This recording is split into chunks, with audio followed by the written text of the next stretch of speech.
Welcome class. Today we are going to see a simplex method. Why simplex method is used? Because if the problem having more than two variables which is not solved by the graphical method, that can be solved by the simplex method. Let us consider a simple problem so that everybody can understand the simplex method and how the simplex algorithm will work.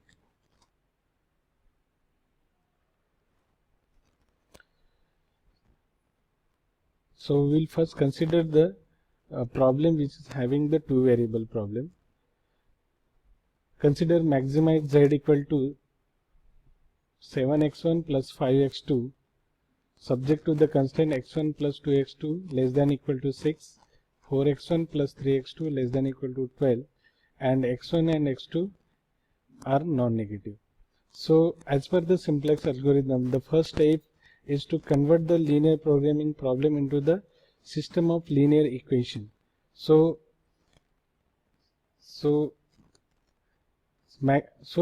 this problem, maximize z equal to 7x1 plus 5x2, x1 subject to the constraint x1 plus 2x2 less than equal to 6, 4x1 plus 3x2 less than equal to 12. So in this problem we are having the less than equal to constraint. So we are adding the slack variables in the above constraint as x1 plus 2x2 plus s1 equal to 6, 4x1 plus 3x2 plus s2 equal to 12, and the objective function is 7x1 plus 5x2 plus 0s1 plus 0s2.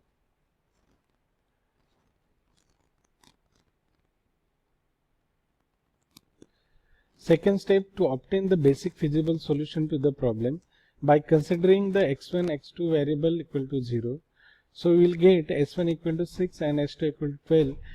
These are the initial value of the slack variable. The third step, to form the initial tabular as shown in the table. This is the table of the simplex method. These are the coefficient of the objective function, that is 7x1 plus 5x2 plus 0s1 plus 0s2. This is the coefficient of the basis variable, that is s1 and s2.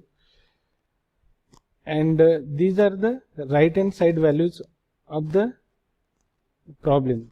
s1 equal to 6 and s2 equal to 12 we are getting by putting the values x1 and x2 equal to 0, and we are putting this initial matrix in this format, that is 1x1 plus 2x2 plus 1s1, 0s2 equal to 6 in the first constraint, and this is 4x1, 3x2, 0s1,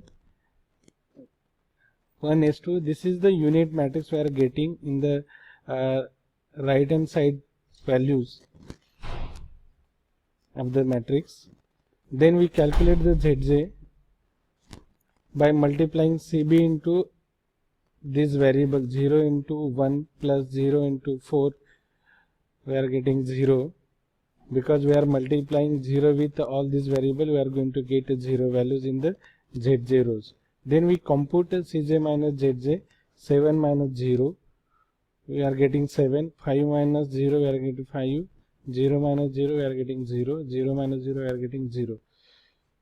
After calculating this, we have to select the most positive number in the cj minus zj row, which is known as the entering vector.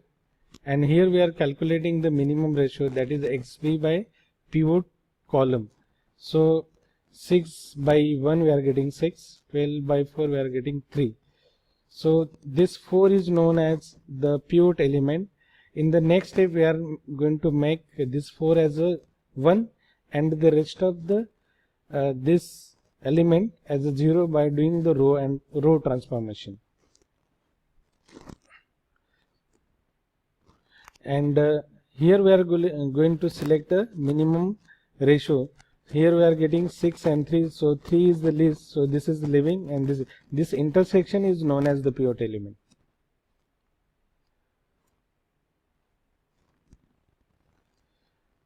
So as I explained you, find the cj minus jj, the highest positive value, which will be the entering, entering variable and we are finding the minimum positive ratio. This is the leaving variable. So the first iteration for the simplex table is R1 goes to R1 minus intersection value of the R1 into the pivot column into R2. This is equal to R1 old minus 1 into R2,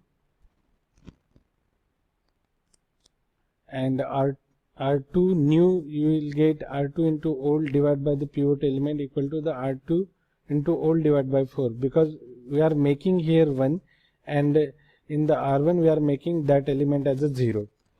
So this is the row transformation we are applying in the for this problem. So we are going to get this as a result. So this S2 is replaced by X1, and here we are going to make 1 by dividing that element as divide by 4. So we are getting 1, 3 by 4, 0, 1 by 4. Here we are making R1 old minus 1 into R2 new. So we are going to get this as a 0, 5 by 4, 1 and minus 1 by 4. And here we are also getting 3 and 3. Then we calculate ZJ value by multiplying 0 into 0 plus 0 plus 7 into 1, 7. In this way we are computing the ZJ value 7, 21 by 4, 0, 7 by 4. Then we are next calculating the CJ minus ZJ, 7 minus 7, 0, 5 minus 21 by 4, we are getting minus 1 by 4, 0 minus 0, 0, 0 minus 7 4, minus 7 by 4. So in the CJ minus ZJ value we are getting either 0 or negative value. Then we have to stop here. This will give you, this table will give you the maximum values. So in this case S1 is 3 and X1 is 3. So when we are putting this value into the objective function, we are going to get the maximum value of the objective function z equal to 21, x1 equal to 3 and x2 equal to 0. Thank you.